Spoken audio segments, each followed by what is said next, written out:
in the United States were owner-occupied households. We've dropped about 5%, and we're going to be at about 64%. About 2 out of 3 households in the United States will be owner-occupied. About 1 out of 3 will be renter-occupied. That 5% drop represents 6 million more renters in the market. So in the Barron's article, Renter Nation, they're saying this is probably the next 10 years for sure, but probably the next 10 to 15 years is going to be the best time for investors that they can ever remember. This chart from the National Association of Realtors shows the climbing renter households. And it's consistent with the article from Barron's. So in summary, you know, I've been in real estate now almost 40 years. I've seen lots of market cycles. I've seen it where it's a good rental market, but the prices are too high. I've seen it where the prices are low, but the interest rates are too high. You know, I've never seen it where it all came together and we had a perfect situation of low prices, low vacancy rates, low interest rates, rising rents, and we're in this market cycle where it's right before the turn. At this point, you know, I'm usually asked this question, well, how many properties should I buy? And I ask the question, well, how much wake-up money do you want?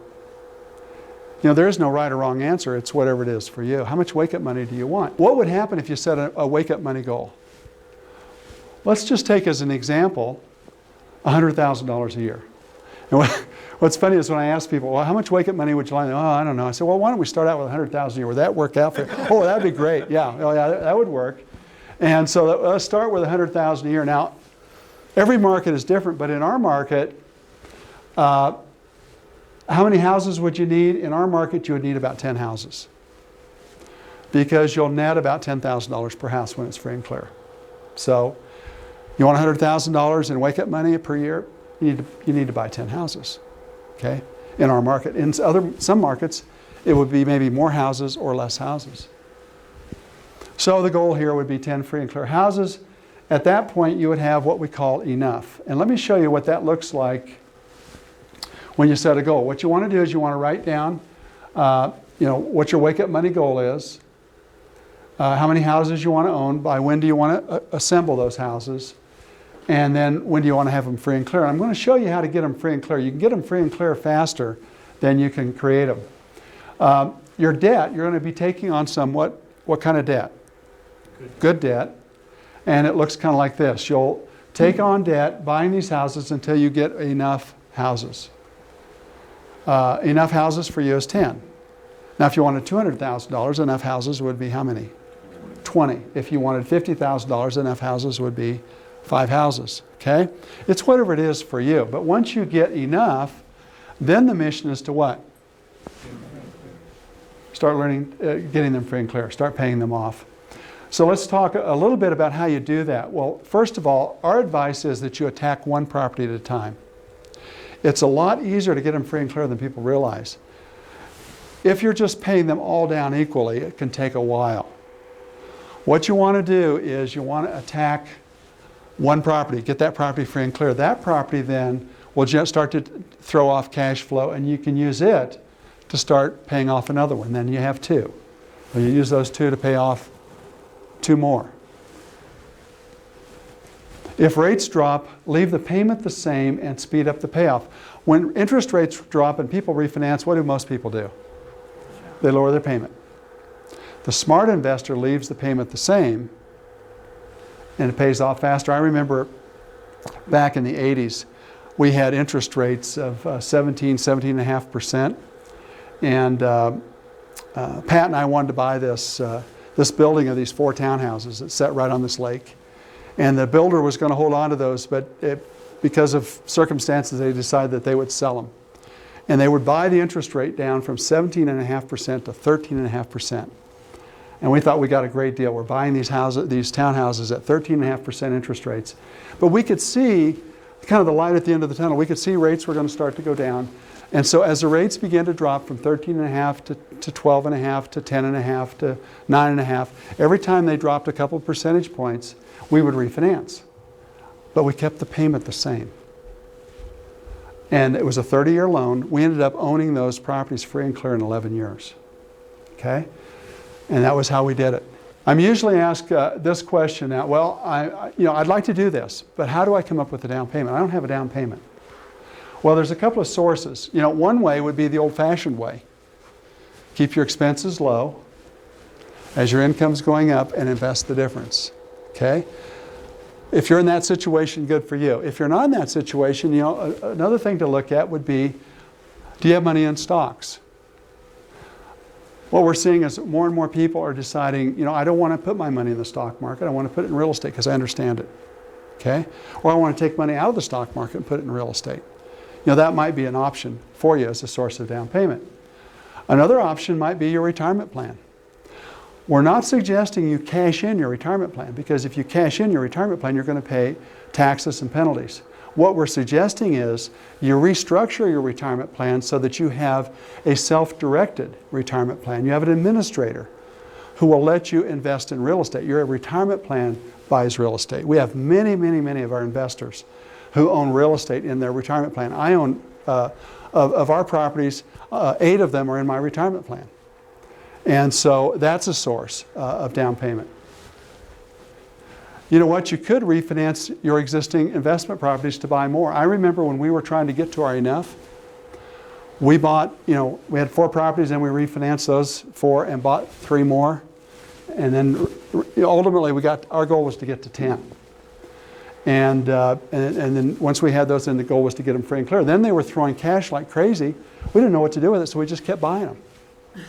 We could buy, we were generating enough cash, we could buy an investment property a year and pay cash for it. So your properties could be, we call them the golden geese that are laying the golden eggs. And then finally, I'm often asked this question, well, what about my personal residence? Why don't I just refinance my personal residence, pull some money out, and then I could go and start investing? Well, what's the risk of refinancing your personal residence? You're taking on what kind of debt? Bad debt. I'm not saying don't do it. I'm just saying be cautious, because you're starting to violate one of the principles, which is we want to focus on good debt, not bad debt. Let me finish with evergreen investments. My recommendation on how to build your investments so that they're evergreen is to build what we call a pyramid. And a pyramid is a very sound structure, okay? It can withstand a lot. And so what I say to my students when they get out of college, the first thing is go get what? Go get an income, okay? Get yourself established with a cash flow. Get some income. Get some insurance on yourself, especially health insurance. Young people think that they're indestructible and they don't need insurance, but they do. Get a little nest egg, a little bit of savings. Set up a retirement plan. Ideally, set up a retirement plan that you can direct into real estate investments. Buy a home. People often ask me, well, wouldn't you want to buy a home before you set up a retirement plan? Well, if you set it up right and it's self-directed, you can set up a retirement plan, fund it, then borrow the money out of your retirement plan as the down payment for your home. And that's a great way to go, because in essence what you've done is you've made the down payment on the home out of your retirement plan. Now you can start to buy, invest, houses, condos, townhouses, residential property that you understand. Basic, simple investments. You get some experience in that. If you want to, you can start on apartments. That's a little more sophisticated of an investment, a little more management intensive. You have to know a little bit more of what you're doing. But, learn on your houses and condos. If you want to step up to apartments, you could do that. Then you could go to commercial, office buildings, retail buildings. What do you notice as we're going up the pyramid? What's happening with risk? Higher risk. If you buy land and buy land with debt, you've just taken on what? Okay. Bad debt. Okay? Be careful. Okay? There's one form of investment that if your market timing is wrong, you can whistle right by zero on your net worth. Do you know what that investment is? Be a developer. Pat and I have been, we've done everything on this list. I remember we were developing an office park.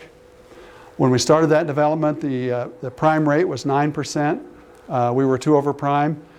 Within just a few months, the prime rate went to 20%, and we were at 2 over prime. We were at 22%. I remember our interest carry was over $30,000 a month, $1,000 a day.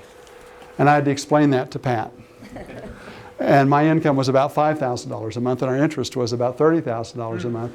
And the only thing that carried us through that time was the fact that we had built a evergreen pyramid. We had lots and lots of rental properties that we could use to help us ride through the storm, that we could use as collateral with the banks to help, stay with us until we could make it through. I sometimes sit down with people and they say, well, I'm going to be a real estate investor. Well, tell me a little bit about the real estate that you own. Well, I own my house. Oh, okay.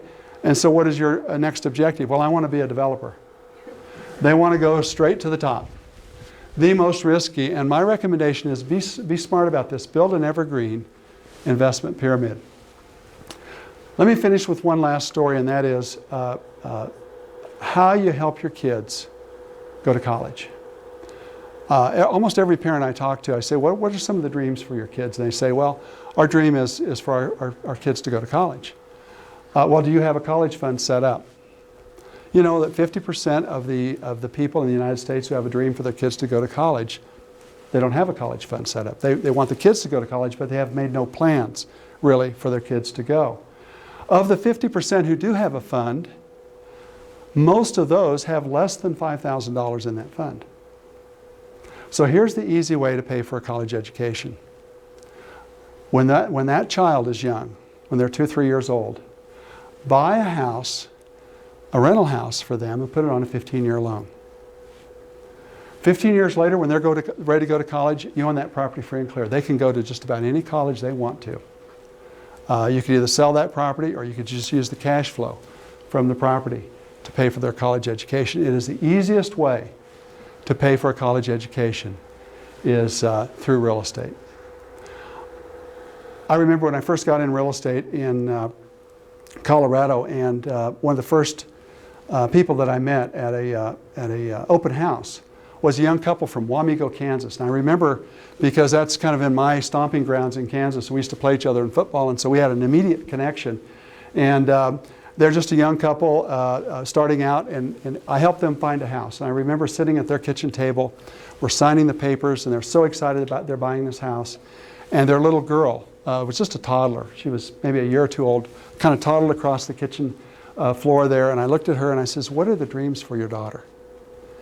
And I'll never forget this. They said, our dream for her is that she'll be the first person in our family to go to college. Nobody in our family's ever been to college. We never went to college.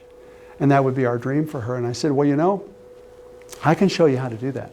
Let's get this house bought, and then we can come back and I'll show you how to do that. And a couple of years later, they had scratched together a little bit of money. We found them a property on an FHA assumption.